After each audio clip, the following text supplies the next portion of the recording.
ഈശോ മിശിഹായിക്ക് സ്തുതിയായിരിക്കട്ടെ. പ്രിയ മക്കളെ, നമ്മളെല്ലാവരും മറ്റൊരു ക്ലാസ്സിലേക്ക് കടന്നു വന്നിരിക്കുമ്പോൾ ദൈവത്തിൻ്റെ ശക്തമായ അഭിഷേകം, പരിശുദ്ധാത്മാവിൻ്റെ കൃപാവരം നമുക്കുണ്ടാകാൻ വേണ്ടി പ്രാർത്ഥിക്കാം, അല്ലേ? പ്രാർത്ഥിക്കാൻ എല്ലാവർക്കും ഇഷ്ടമല്ലേ? നമ്മുടെ എല്ലാ കാര്യങ്ങളും പ്രാർത്ഥനയോടെ തുടങ്ങിയാൽ അത് വളരെ ദൈവ അനുഭവമുള്ളതായി, ദൈവ കൃപയുള്ളതായിട്ട് മാറും. അതുകൊണ്ട് നമുക്കൊരു നിമിഷം നമ്മളായിരിക്കുന്ന സ്ഥലത്തായിരുന്നു കൊണ്ട് നമുക്ക് പ്രാർത്ഥിക്കാം. സ്നേഹനാഥനായ ഈശോയെ, അങ്ങയുടെ വലിയ പദ്ധതിയുടെ ഭാഗമായി മറ്റൊരു ക്ലാസ്സിലേക്ക് ഞങ്ങൾ പ്രവേശിക്കുമ്പോൾ അങ്ങയുടെ പരിശുദ്ധാത്മാവിനെ അയച്ച് ഞങ്ങളെ ശക്തിപ്പെടുത്തണമേ. അങ്ങ് ആഗ്രഹിക്കുന്ന വിധം ഈ നിമിഷങ്ങളിൽ ചെലവഴിക്കുവാൻ ഞങ്ങളെ സഹായിക്കണമേ. അങ്ങയുടെ ശക്തമായ സാന്നിധ്യം ഇപ്പോൾ ഞങ്ങളായിരിക്കുന്ന എല്ലായിടത്തും, ഞങ്ങളുടെ ഭവനങ്ങളിലും, ഞങ്ങളായിരിക്കുന്ന എല്ലാ സ്ഥലങ്ങളിലും നൽകി ഞങ്ങളെ അനുഗ്രഹിക്കണമേ. ഈശോയെ, അങ്ങയുടെ വചനത്തെ ആത്മാർത്ഥമായി സ്നേഹിക്കുവാൻ, അങ്ങയുടെ വചനം ഞങ്ങളുടെ ജീവിതത്തിൻ്റെ മാർഗദർശിയാക്കി മാറ്റുവാനുള്ള വലിയ കൃപ ഞങ്ങൾക്ക് നൽകണമേ. നിത്യം പിതാവും പുത്രനും പരിശുദ്ധാത്മാവുമായ സർവേശ്വര എന്നേക്കും ആമേൻ. ദൈവവചനം വായിച്ചോ എല്ലാവരും? കഴിഞ്ഞ ആഴ്ചയിൽ നമ്മൾ ദൈവവചനം ക്രൈസ്തവ ജീവിതത്തിൽ എത്രമാത്രം പ്രാധാന്യമുണ്ടെന്നായിരുന്നു പഠിച്ചത്. എല്ലാവരും വചനം വായിച്ചുവെന്നും വചനത്തെ സ്നേഹിക്കാൻ തുടങ്ങിയെന്നും ഒക്കെയാണ് മനസ്സിലാക്കുന്നത്, ശരിയല്ലേ? അതെ, എല്ലാവരും വചനത്തെ ഒരുപാട് സ്നേഹിക്കുന്നുണ്ട് എന്ന് മനസ്സിലാക്കുന്നു. അപ്പോൾ നമ്മൾ ഇന്ന് കുറച്ചുകൂടെ നമുക്ക് വചനത്തെ സ്നേഹിക്കാനായിട്ട്, കുറച്ചുകൂടെ വചനത്തെ സ്നേഹിക്കാൻ വചനം നമ്മുടെ ജീവിതത്തിൽ എങ്ങനെയാണ് ഇടപെടുക, അല്ലെങ്കിൽ വചനത്തിൻ്റെ പ്രത്യേകതകളും ദൈവവചനത്തിൻ്റെ പ്രത്യേകതകൾ എന്തൊക്കെയാണെന്നാണ് നമുക്ക് മനസ്സിലാക്കാൻ പോകുന്നത്. അപ്പം ഈ ദൈവവചനവും മനുഷ്യൻ്റെ വചനവും തമ്മിൽ ഒത്തിരി വ്യത്യാസമുണ്ട്, അല്ലേ? മനുഷ്യർ ഓരോ വാക്ക് പറയുന്നു, കുറച്ച് കഴിയുമ്പോൾ അവർ മാറ്റി പറയുന്നു. അതൊന്നും ചിലപ്പോൾ നമ്മുടെ ഹൃദയത്തിൽ വല്ലപ്പോഴും ചിലർ പറയുന്നതല്ല നമ്മുടെ ഹൃദയത്തെ സ്പർശിച്ചു എന്ന് വരും. പക്ഷേ അത് ജീവിതാന്ത്യം വരെ അല്ലെങ്കിൽ നിലനിൽക്കുന്നതായിട്ട് നമുക്ക് കാണാൻ പറ്റുന്നില്ല. പക്ഷേ ദൈവത്തിൻ്റെ വചനം എന്ന് പറയുന്നത്, തിരുവചനം ബൈബിൾ സാക്ഷ്യപ്പെടുത്തുന്നത് എന്താണ്? ദൈവത്തിൻ്റെ വചനം സജീവവും ഊർജ്ജസ്വലവുമാണ്. അത് ഇരുതല വാളിനേക്കാൾ മൂർച്ചയേറിയതാണ്. ഇത് നമ്മുടെ ഹൃദയത്തിലും ആത്മാവിലേക്ക് തുളച്ചു കയറി നമ്മുടെ ഹൃദയത്തിൻ്റെ വികാരങ്ങളെയും വിചാരങ്ങളെയും എല്ലാം വിവേചിച്ചറിയുന്നതാണ്. അത്രമാത്രം ശക്തിയുള്ളതാണ് ഈ ദൈവവചനം. ദൈവവചനം ആയിരക്കണക്കിന് പൊൻവെള്ളി നാണയങ്ങളെക്കാളും അഭികാമ്യമായ അങ്ങയുടെ വചനത്തെ ഞാൻ സ്നേഹിക്കുന്നു എന്നാണ് നമ്മൾ സങ്കീർത്തനത്തിൽ പറഞ്ഞു വെക്കുന്നത്. അപ്പം ദൈവവചനം 1, 2, 3 രൂപയുടെ, അല്ലെങ്കിൽ ചിലപ്പോൾ ബൈബിളിന് 300, 400 രൂപയുടെ വിലയായിരിക്കും. പക്ഷേ അതിലെ ദൈവവചനത്തിൻ്റെ വില എന്താണ്? ആയിരക്കണക്കിന് പൊൻവെള്ളി നാണയങ്ങളെക്കാൾ വിലയുള്ളതാണ് ദൈവവചനം. അതുകൊണ്ടാണ് ഈ ലോകത്തിൽ ഒരുപാട് മനുഷ്യർ, ഒരുപാട് ദൈവത്തെ അനുഭവിച്ചറിഞ്ഞ മനുഷ്യർ ഒന്നും വേണ്ട, അതൊന്നും വേണ്ട, ഇതൊക്കെ നശ്വരമാണെന്ന് വിചാരിച്ച് ഈശോയുടെ പുറകെ ഇറങ്ങി തിരിച്ചിരിക്കുന്നത്. ഇപ്പോൾ നമ്മൾ ഇന്നത്തെ ക്ലാസ്സിൽ ദൈവവചനത്തിൻ്റെ പ്രത്യേകതകളെക്കുറിച്ച്, എന്തൊക്കെയാണ് ദൈവവചനത്തിൻ്റെ പ്രത്യേകതകൾ എന്നാണ് നമ്മൾ പഠിക്കുന്നത്. ഒന്നാമതായിട്ട് നമ്മൾ കാണുന്നത്, ദൈവവചനം മാനസാന്തരത്തിലേക്ക് നയിക്കുന്നു. ദൈവവചനം മാനസാന്തരത്തിലേക്ക് നയിക്കുന്നു. ഈ ലോകത്തിൽ കാണുന്ന എല്ലാവരെയും, അല്ലെങ്കിൽ ഈ ദൈവത്തിലേക്ക് അടുക്കുന്ന ഓരോരുത്തരെയും ഓരോ നിമിഷവും മാനസാന്തരത്തിലേക്ക് നയിക്കാൻ സഹായിക്കുന്നത് ദൈവത്തിൻ്റെ വചനമാണെന്നുള്ളത് നല്ല ഉറപ്പാണ് നമുക്ക്, അല്ലേ? നമ്മൾ കേട്ടിട്ടുണ്ട്, ഒരുപാട് അനുഭവ സാക്ഷ്യങ്ങൾ, കഥകളൊക്കെ നമ്മൾ കേട്ടിട്ടുണ്ട്. നമ്മൾ വിശുദ്ധ ഗ്രന്ഥത്തിൽ നോക്കുമ്പോൾ, വിശുദ്ധ ഗ്രന്ഥത്തിൽ ദൈവത്തിൻ്റെ വചനം കേട്ട്, ഈശോയുടെ വാക്ക് കേട്ട് മാനസാന്തരത്തിലേക്ക് കടന്നു വന്ന ഒരുപാട് വ്യക്തികളെ നമുക്ക് കാണാനായിട്ട് സാധിക്കും. ഏറ്റവും പ്രത്യേകമായിട്ട് നമ്മൾ കാണുന്നത് ലൂക്കായുടെ സുവിശേഷം 19-ാം അധ്യായത്തിൽ. ലൂക്കായുടെ സുവിശേഷം 19-ാം അധ്യായത്തിൽ നമ്മൾ ആരെയാണ് കാണുന്നത്? ഒരു ചെറിയ മനുഷ്യൻ, പൊക്കം കുറഞ്ഞൊരു മനുഷ്യൻ. ആരാണത്? സക്കേവൂസ്, അല്ലേ? ഈ സക്കേവൂസിന് എന്താ സംഭവിച്ചത്? സക്കേവൂസ് ഈശോയെക്കുറിച്ച് വലിയ കാര്യങ്ങളൊക്കെ കേട്ടു. ഇങ്ങനെ ഒരാളുണ്ട്, അദ്ദേഹം വലിയ അത്ഭുതങ്ങളൊക്കെ ചെയ്യുന്ന ആളാണ്, രോഗശാന്തിയൊക്കെ നൽകുന്ന ആളാണ്, എല്ലാവരും ഇപ്പോൾ ഈശോയുടെ പുറകെയാണ്. ഇന്നത്തെ ട്രെൻഡ് ഈശോയാണെന്ന് അന്ന് അയാൾ മനസ്സിലാക്കി. അപ്പോൾ അയാൾ എന്ത് ചെയ്തു? എനിക്ക് ഈശോയെ ഒന്ന് കാണണമെന്ന് ഇയാൾ ആഗ്രഹിച്ചു. ഇയാൾ എന്തായിട്ട് ഓടി ഈ ജനക്കൂട്ടത്തിൻ്റെ പുറകെ ചെന്നപ്പോൾ, ഇയാൾ വളരെ ചെറിയൊരു മനുഷ്യനാണ്. അപ്പോൾ അയാൾക്ക് ഈ ജനക്കൂട്ടത്തിൽ നിന്ന് ഈശോയെ കാണാൻ സാധിക്കില്ലെന്ന് മനസ്സിലായി. അപ്പം എങ്ങനെയെങ്കിലും ഈശോയെ ഒന്ന് കാണണമെന്ന് വിചാരിച്ച് ഇയാളൊരു സിക്കമൂർ മരത്തിൻ്റെ മുകളിൽ കയറിയിരുന്നു.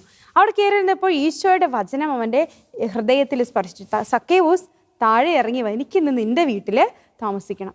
അപ്പോൾ അത് കേട്ട് അയാൾ താഴെ ഇറങ്ങി വന്നു. അയാൾക്ക് അന്നേരം ഒന്നും ഇത് വലിയ മനുഷ്യനാണെന്നൊന്നും മനസ്സിലായില്ല. അയാൾ ഇറങ്ങി വന്നു, ഈശോയെക്കുറിച്ചൊന്നും മനസ്സിലായിട്ടില്ല. പക്ഷേ പിന്നീട് ഈശോയുടെ വചനങ്ങൾ അയാൾ കേൾക്കാനായിട്ട് തുടങ്ങി. ഈശോ അയാളോട് സംസാരിച്ചു. ഇങ്ങനെ സംസാരിച്ച് അയാൾ വലിയ മാനസാന്തരത്തിലേക്ക് കടന്നു വരികയാണ്. എന്നിട്ട് അയാൾ എന്താണ് പറയുന്നത്? ഞാൻ വഞ്ചിച്ചെടുത്ത എല്ലാം ഞാൻ 4 ഇരട്ടിയായിട്ട് തിരിച്ചു കൊടുത്തോളാം, എൻ്റെ സ്വത്തിൻ്റെ പകുതി ഞാൻ ദാനം ചെയ്തോളാം എന്ന് പറഞ്ഞ് എല്ലാവർക്കും സ്വീകാര്യനായി. അതുവരെ എല്ലാവരുടെയും പിടിച്ചു വാങ്ങിയിരുന്ന, അല്ലെങ്കിൽ ആർക്കും ഒന്നും കൊടുക്കാതിരുന്ന ഒരു നീചനായ മനുഷ്യനായിട്ട് സക്കേവൂസിനെ ആളുകൾ കരുതിയിരുന്നുവെങ്കിൽ ഈശോയുടെ വചനം ഹൃദയത്തിൽ തുളച്ചു കയറി ഈശോയെ സ്വീകരിച്ചു കഴിഞ്ഞപ്പോൾ അയാൾ എല്ലാവർക്കും അഭികാമ്യനായ ഒരു വ്യക്തിയായിട്ട് മാറി. വീണ്ടും നമ്മൾ വിശുദ്ധ ഗ്രന്ഥത്തിൽ കാണുകയാണ് സമരിയാക്കാരി സ്ത്രീ അവളെ എവിടെ വെച്ചാണ് ഈശോ കണ്ടുമുട്ടുന്നത്? യാക്കോബിൻ്റെ കിണറ്റിൻ കരയിൽ വെച്ചാണ് അല്ലേ. അപ്പോഴും അവളും ഈശോയോട് സംസാരിച്ചു. അവൾക്കറിയില്ലാത്ത കാര്യങ്ങളെല്ലാം അവൾ ഈശോയോട് സംസാരിച്ചു. ഇങ്ങനെ സംസാരിച്ച് ഈശോ അവളുടെ ജീവിതത്തിൽ വലിയ മാനസാന്തരം വരുത്തി. അവൾ ചുമ്മാ നശ്വരമായ കുറച്ച് പച്ചവെള്ളം എടുക്കാൻ വേണ്ടിയിട്ടാണ് കിണറിൻ്റെ അവിടെ വന്നത്. പക്ഷേ ഈശോയാകുന്ന ജീവജലം കൊണ്ട് അവൾ എല്ലായിടത്തെ കൂടി കുട അവിടെ വെച്ചിട്ട് അവൾ എന്ത് ചെയ്തു? നാട്ടിലേക്കൂടെ നഗരത്തിലും പട്ടണത്തിലും എല്ലാം പോയി പറഞ്ഞു, ദേ ഈശോ എന്ന് പറഞ്ഞ ഒരാൾ ജീവിച്ചിരിക്കുന്നു എന്ന് പറഞ്ഞു. വലിയ മാനസാന്തരത്തിലേക്ക് അവൾ കടന്നു വന്നതായിട്ട് കാണുന്നുണ്ട്. അപ്പോൾ ഇങ്ങനെ വിശുദ്ധ ഗ്രന്ഥത്തിൽ ഈശോയുടെ വചനം കേട്ട്, ഈശോയുടെ വാക്ക് കേട്ട് വന്ന മറ്റൊരാളാണ് അപ്പസ്തല പ്രവർത്തനങ്ങളിൽ നമ്മൾ കാണുന്ന സഭയെ പീഡിപ്പിക്കുക എന്നുള്ള ഉദ്ദേശത്തോടു കൂടി മാത്രമേ ജീവിച്ചിരുന്ന സാവൂളിനെ ഈശോ എന്ത് ചെയ്തു? സാവൂൾ നീ എന്തിനെന്നെ പീഡിപ്പിക്കുന്നു? ഈശോയുടെ ആ വാക്ക് കേട്ടതോടുകൂടി സാവൂളിന് മാനസാന്തരം വരികയാണ്. അങ്ങനെ സാവൂള് ആരായി മാറി? പൗലോസ്ലീഹായിട്ട് മാറി. വലിയ പരിശുദ്ധ ചൈതന്യത്തോടെ സഭയുടെ ഏറ്റവും വലിയ ഒരാളായിട്ട് മാറുന്നതായിട്ട് നമ്മൾ കാണുന്നുണ്ട്. അപ്പോൾ ദൈവവചനത്തിൻ്റെ ഒന്നാമത്തെ പ്രത്യേകത, ദൈവവചനം മാനസാന്തരത്തിലേക്ക് നമ്മെ നയിക്കുന്നു. ഇനി രണ്ടാമത്തെ പ്രത്യേകത, ദൈവവചനം അന്ധകാരം അകറ്റുന്നു. അപ്പോൾ ദൈവവചനം, കർത്താവേ അങ്ങയുടെ വചനം എൻ്റെ പാദങ്ങൾക്ക് വിളക്കും എൻ്റെ പാതയിൽ പ്രകാശവുമാണെന്നാണ് സങ്കീർത്തകൻ പറയുന്നത്. അപ്പോൾ ഈശോയുടെ വചനം എന്താണ്? പ്രകാശമാണ്. പ്രകാശമുള്ളിടത്ത് അന്ധകാരത്തിന് സ്ഥാനമില്ല അല്ലേ. അപ്പോൾ ഈശോയുടെ വചനം കൊണ്ട് ഈശോ അന്ധകാരത്തെ അകറ്റുന്നു. അപ്പോൾ നമുക്കറിയാം ഈശോയുടെ വചനം, ദൈവം വചനം കൊണ്ടാണ് ഭൂമിയെ സൃഷ്ടിച്ചത്. ഭൂമി അന്ധകാരം വ്യാപിച്ചിരുന്നു എന്നാണ് ഉൽപ്പത്തി പുസ്തകത്തിൽ നമ്മൾ കാണുന്നത്. ഈ അന്ധകാരത്തെ ദൈവം മാറ്റാനായിട്ട് എന്ത് ചെയ്തു? ദൈവം തൻ്റെ വചനം അയച്ചു. ഉണ്ടാകട്ടെ എന്ന വചനത്താൽ അന്ധകാരം പൂർണ്ണമായിട്ട് മാറിപ്പോയിട്ട് ഭൂമിയിൽ പ്രകാശം പരന്നു എന്നാണ് നമ്മൾ കാണുന്നത്. അതുപോലെ തന്നെ നമ്മൾ വിശുദ്ധ ജീവിതങ്ങളിലേക്ക് തിരിഞ്ഞു നോക്കുമ്പോൾ വലിയ പാപത്തിൻ്റെ വലിയ മേഖലകളിൽ ജീവിച്ചിരുന്ന, അല്ലെങ്കിൽ അടിഞ്ഞ് ജീവിച്ചിരുന്ന ചില വ്യക്തികളെ ദൈവം ഉയർത്തിക്കൊണ്ടുവന്നു. ദൈവത്തിൻ്റെ വചനത്താൽ ഉയർത്തിക്കൊണ്ടുവരുന്നു. അതിൻ്റെ ബെസ്റ്റ് എക്സാമ്പിളാണ് വിശുദ്ധ ആഗസ്തീനോസ്. വിശുദ്ധ ആഗസ്തീനോസിനെ കുറിച്ച് നിങ്ങളെല്ലാവരും കേട്ടിട്ട് ചെറിയ ക്ലാസ്സുകൾ നിങ്ങൾ പഠിച്ചിട്ടുണ്ടാവും. വിശുദ്ധ ആഗസ്തീനോസിനെ കുറിച്ച്. വിശുദ്ധ അഗസ്റ്റിൻ എന്തായിരുന്നു? വലിയ പാപത്തിൻ്റെ ബന്ധനത്തിൽ കഴിഞ്ഞിരുന്ന ഒരാളായിരുന്നു അല്ലേ. എത്രമാത്രം സുഖത്തിൽ ജീവിക്കാവോ അങ്ങനെ എല്ലാ സുഖത്തിലും ജീവിച്ച് ഇങ്ങനെ കുത്തഴിഞ്ഞ് ഒരു ജീവിതം നയിച്ച ആളായിരുന്നു. അങ്ങനെ കുത്തഴിഞ്ഞ് ജീവിതം നയിച്ചുകൊണ്ടിരിക്കുമ്പോഴാണ്, അതായത് 30 വർഷത്തോളം ഈ അഗസ്റ്റിൻ തെറ്റായ ജീവിതം നയിച്ച്, തെറ്റിയ വഴിയിൽ കൂടി നടന്നു, ദൈവത്തിനെതിരായിട്ട് ഉള്ള പാഷണ്ഡതകളിലൂടെയൊക്കെ വ്യാപരിച്ച് അങ്ങനെ ജീവിച്ച ഒരാളാണ് വിശുദ്ധ ആഗസ്തീനോസ്. പക്ഷേ പിന്നീട് അദ്ദേഹത്തിന് ഒരു വചനം വലിയ ശക്തിയായിട്ട് മാറി. അദ്ദേഹം എടുത്തു വായിക്കുക എന്നൊരു സ്വരം അദ്ദേഹത്തിൻ്റെ ഉള്ളിൽ കേട്ടു. അദ്ദേഹം ആ വചനം എടുത്തു വായിച്ചപ്പോൾ അദ്ദേഹത്തിന് കിട്ടിയതാണ് റോമാക്കാർക്ക് എഴുതിയ ലേഖനം 13-ാം അധ്യായം 12 മുതലുള്ള വാക്യങ്ങൾ, പ്രകാശത്തിൻ്റെ ആയുധങ്ങൾ. അപ്പോൾ ഈ വചനം കേട്ടതോടുകൂടി വലിയ മാനസാന്തരത്തിലേക്ക്, അല്ലെങ്കിൽ വലിയ പ്രകാശത്തിൻ്റെ അനുഭവത്തിലേക്ക് അദ്ദേഹം കടന്നു വന്നു. പ്രകാശത്തിൻ്റെ ആയുധങ്ങൾ, ഇതാണ് അദ്ദേഹം കേട്ട വചനം. രാത്രി കഴിയാറായി, പകൽ സമീപിച്ചിരിക്കുന്നു. ആകയാൽ നമുക്ക് അന്ധകാരത്തിൻ്റെ പ്രവർത്തികൾ പരിത്യജിച്ച് പ്രകാശത്തിൻ്റെ ആയുധങ്ങൾ ധരിക്കാം. പകലിന് യോജിച്ച വിധം നമുക്ക് പെരുമാറാം. സുഖലോലുപതയിലോ മദ്യലഹരിയിലോ അവിഹിത വേഴ്ചകളിലോ വിഷയാസക്തിയിലോ കലഹങ്ങളിലോ അസൂയയിലോ വ്യാപരിക്കരുത്. പ്രത്യുത കർത്താവായ യേശു ക്രിസ്തുവിനെ ധരിക്കുവിൻ. ഈ വചനം കേട്ടതോടുകൂടി ഉള്ളിലുള്ള അന്ധകാരമെല്ലാം ഈ ആഗസ്തീനോസിനെ മാറി. ആഗസ്തീനോസ് ദൈവവഴിയിലേക്ക് കടന്നു വന്നു. പിന്നീട് അദ്ദേഹം ബിഷപ്പായിട്ട് മാറുകയാണ്. സഭയുടെ വലിയ പണ്ഡിതനായിട്ട് അദ്ദേഹം മാറുന്ന ഒരു വലിയ മനോഹരമായ ചിത്രം നമ്മൾ ചരിത്രത്തിൽ കാണുന്നുണ്ട്. അതുപോലെ തന്നെ വിശുദ്ധ ഫ്രാൻസിസ് സേവ്യർ ആരായിരുന്നു? അദ്ദേഹം പാരീസ് സർവകലാശാലയിലെ ഒരു വലിയ യൂണിവേഴ്സിറ്റി പ്രൊഫസറായിരുന്നു. അപ്പോൾ അദ്ദേഹം ഈ കുറേ നാളിങ്ങനെ വളരെ സുഖത്തിലും സന്തോഷത്തിലൊക്കെ ജീവിച്ചു. അങ്ങനെ ജീവിച്ചു കഴിഞ്ഞപ്പോഴാണ്, കുറച്ച് കഴിഞ്ഞപ്പോഴും അദ്ദേഹം ഒരു വാക്ക് കേട്ടുന്നത്, ഈശോയുടെ വചനം അദ്ദേഹത്തിൻ്റെ ഹൃദയത്തിൽ കൊള്ളുന്നത്, ലോകം മുഴുവൻ നേടിയാലും സ്വന്തം ആത്മാവിനെ നഷ്ടപ്പെടുത്തിയാൽ നിനക്ക് എന്താണ് പ്രയോജനം? അടുത്തത്, ദൈവവചനം ജീവദായകമാണ്. നമുക്ക് വിശുദ്ധ ഗ്രന്ഥത്തിൽ ഒരുപാട് പേരെ ഈശോ ജീവിപ്പിച്ചതായിട്ട് നമുക്ക് കാണാനായിട്ട് സാധിക്കും. മരിച്ചിട്ട് 4 ദിവസമായി കഴിഞ്ഞ ലാസറിനെ ഈശോ തൻ്റെ വചനത്തിൻ്റെ ശക്തിയാൽ ഉയർപ്പിച്ചു. പിന്നെ ജീവനറ്റ് കട്ടിലിൽ കിടന്ന ജായിറോസിൻ്റെ മകളെ ഈശോ തൻ്റെ വചനത്താൽ, ജായിറോസ് തൻ്റെ വീട്ടിലേക്ക് വരുമൊന്നും വേണ്ട, ഈശോയെ അങ്ങ് പറഞ്ഞാൽ മതി എൻ്റെ മോള് സുഖം പ്രാപിക്കുമെന്നൊക്കെ തിരുവചനത്തിൽ നമ്മൾ കാണുന്നുണ്ട്. അപ്പോൾ ഈശോയുടെ വചനത്താൽ ജായിറോസിൻ്റെ മകളുടെ ഈശോ അടുത്ത് ചെന്ന് ഉയർപ്പിച്ചു, എഴുന്നേൽക്കുക എന്ന് പറഞ്ഞ്. വീണ്ടും വിധവയുടെ ഏക മകൻ മരിച്ചു പോയിരുന്നു. അപ്പോൾ ഈ വിധവയുടെ ഏക മകനെ കൊണ്ട് ഇങ്ങനെ പോകുന്ന വഴിക്ക് ഈശോ തൻ്റെ വചനം അരുളി ചെയ്തു, ആ മകനും ഉയർപ്പ്. ദൈവവചനത്തിന് മറ്റൊരു പ്രത്യേകത, ദൈവവചനം ജീവദായകമാണ്. ഇനി മറ്റൊരു പ്രത്യേകത, ദൈവവചനം രക്ഷാദായകമാണ്. രക്ഷ നൽകുന്ന, ഈശോയുടെ രക്ഷ നമുക്ക് ഇന്ന് സ്വീകരിക്കാൻ സാധിക്കുന്നത് ദൈവവചനത്തിൻ്റെ വായനയിലൂടെയും പഠനത്തിലൂടെയും എല്ലാം ആണെന്ന് നമുക്ക് മനസ്സിലാക്കാനായിട്ട് സാധിക്കും. രക്ഷയുടെ സദ്വാർത്തയായ സത്യത്തിൻ്റെ വചനം എന്നാണ് ഈ ലേഖനങ്ങളിലെ പൗലോസ് ശ്ലീഹ വചനത്തെ സൂചിപ്പിക്കുന്നത്. ഇനി നമ്മൾ മറ്റൊരു പ്രത്യേകത, ദൈവവചനം നമ്മെ സ്വതന്ത്രരാക്കുകയും വിശുദ്ധീകരിക്കുകയും ചെയ്യുന്നു. ദൈവവചനമാണ് നമ്മെ സ്വാതന്ത്ര്യത്തിലേക്ക് നയിക്കുന്നത്. ദൈവത്തിൻ്റെ വചനമാണ് സത്യം എന്ന് വിശുദ്ധ ഗ്രന്ഥത്തിൽ നമ്മൾ കാണുന്നുണ്ട്.